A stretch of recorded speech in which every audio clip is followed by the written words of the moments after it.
کہ اے باپ ان کو معاف کر کیونکہ یہ نہیں جانتے کہ یہ کیا کرتے ہیں۔ یہ پہلا کلمہ ہے، جیسے کہ آپ لوگوں کو پتہ ہے کہ یہ پہلا کلمہ ہے، اور اس کلمے کا وقت 9 سے 12 کے درمیان تھا، اور یہ کلمہ فارگیونس یعنی معافی کا کلمہ ہے۔ میرے عزیزوں، آج ہم اس کلمے کے اوپر غور کریں گے۔ خداوند یسوع مسیح نے یہ کلمہ جب کہا اس وقت کیا مطلب تھا، اور آج ہماری زندگی کے اوپر اس کے کیا اثرات ہیں، یہ ہماری زندگی کے اوپر کیا اہمیت رکھتا ہے، یا پھر ہمارے اوپر اس کا کیا اثر ہے۔ سب سے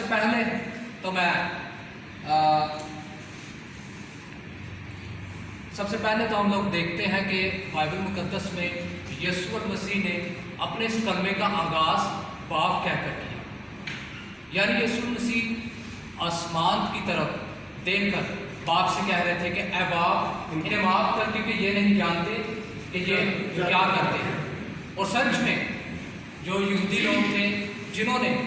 یسوع مسیح کو صلیب پر دیا تھا، وہ یسوع مسیح کے بارے میں اور یسوع مسیح کو نہیں جانتے تھے۔ وہ لوگ سمجھتے یہ تھے کہ نیکسٹ بادشاہ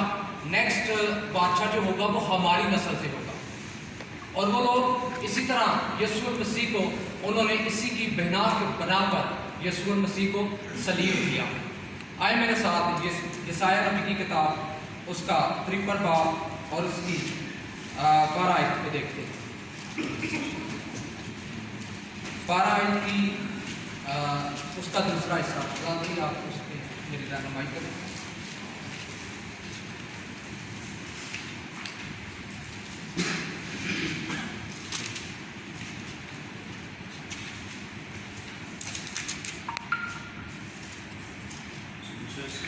یس،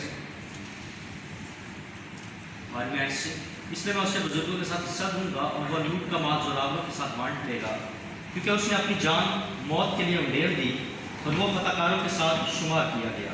تو بھی اس نے بہتوں کے گناہ اٹھا لیے اور خطا کاروں کی شفایت کی۔ اس میں لکھا ہوا ہے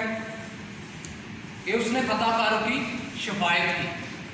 یسوع مسیح باپ کے آگے ان کی شفایت کر رہے تھے۔ یسوع مسیح سب جانتے تھے کہ جو کچھ میرے ساتھ ہو رہا ہے،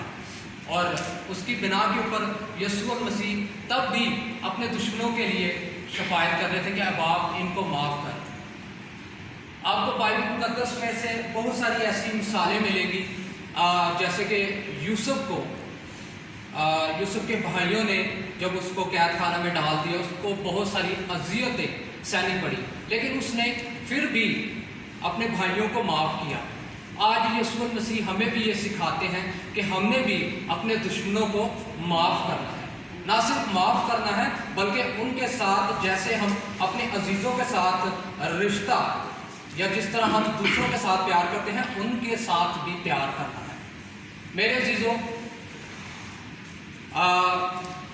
فریسی اور فقی فریسی لوگ یسوع مسیح کو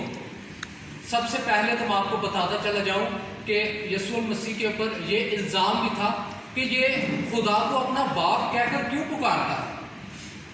یہ اپنے آپ کو خدا کا بیٹا اور خدا کو باپ کیوں کہتا ہے، حالانکہ وہ تو صرف یہ کہتے تھے کہ خدا جو ہے صرف خدا ہے، وہ کسی کا باپ نہیں، وہ کسی کا بیٹا نہیں، صرف وہ خدا ہے۔ تو آج مجھے اور آپ کو میرے عزیزوں صرف میرے اس کلمے کا بیان کرنے کا مقصد یہی ہے کہ ہمیں اپنے دشمنوں سے پیار کرنا ہے، ان سے محبت کرنی ہے اور ان کے لیے دعا کرنی ہے۔ میرے عزیزوں، صلیب پر اس طرح جان دینا اور اس طرح شفایت کرنا یسوع المسیح کی دائمی اور غیر مشروط محبت کا ایک ثبوت ہے، کیونکہ میں یہ سمجھتا ہوں کہ یسوع المسیح کا یہ بہت بڑا ہم پر فضل ہے کہ اس نے ہمارے لیے اپنی جان دی اور ہمیں اپنے لہو سے خرید کر فرشتوں سے بھی افضل کر دیا۔ آمین۔